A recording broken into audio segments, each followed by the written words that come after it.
السلام عليكم ورحمة الله وبركاته. اليوم جايب لكم طريقة حذف المتابعين بضغطة زر واحدة. فأول شي خلونا نشوف، وهذا حساب اللي حاب يضيفني أو يستفسر عن أي شي. ففي أشخاص تضيفهم وما يرد الإضافة، فالحل موجود عندي. راح أحط لكم هذا الرابط، هذا البرنامج، رابط البرنامج أسفل الفيديو في الديسكربشن. راح تفتحه كذا، أول ما يظهر هنا راح تحط اليوزر نيم، وبعد ذلك هنا راح تحط الباسورد. بعد ذلك تضغط على ساين ان. بس عيب البرنامج هنا أول ما تظهر هذه الرسالة فننتظر يمكن دقيقتين كذا، وبعد ذلك راح يظهر عنا. فراح أوقف الفيديو وبنتلاقى أول ما يخلص هذا.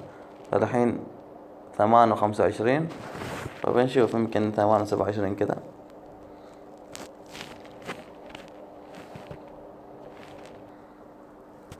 فمثل ما خبرتكم تقريبا دقيقتين كذا، مثل ما شايفين 27.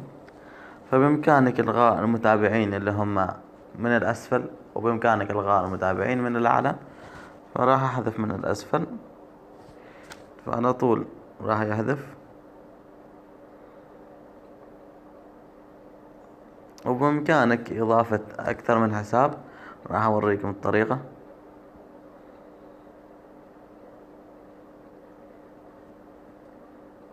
وبدون تعب وبدون أي شيء. ولا تنسى الاشتراك في القناة والضغط على لايك.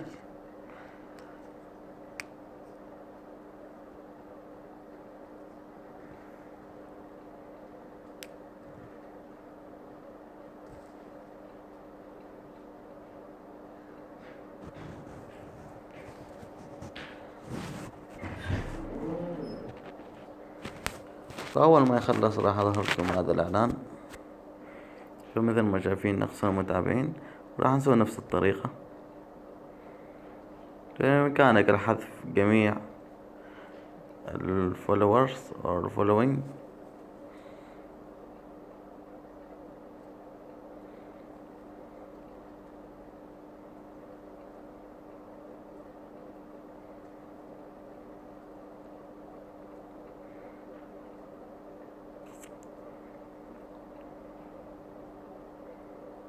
أتمنى استفدتم من الفيديو، وإلى لقاء جديد إن شاء الله. والسلام عليكم ورحمة الله وبركاته.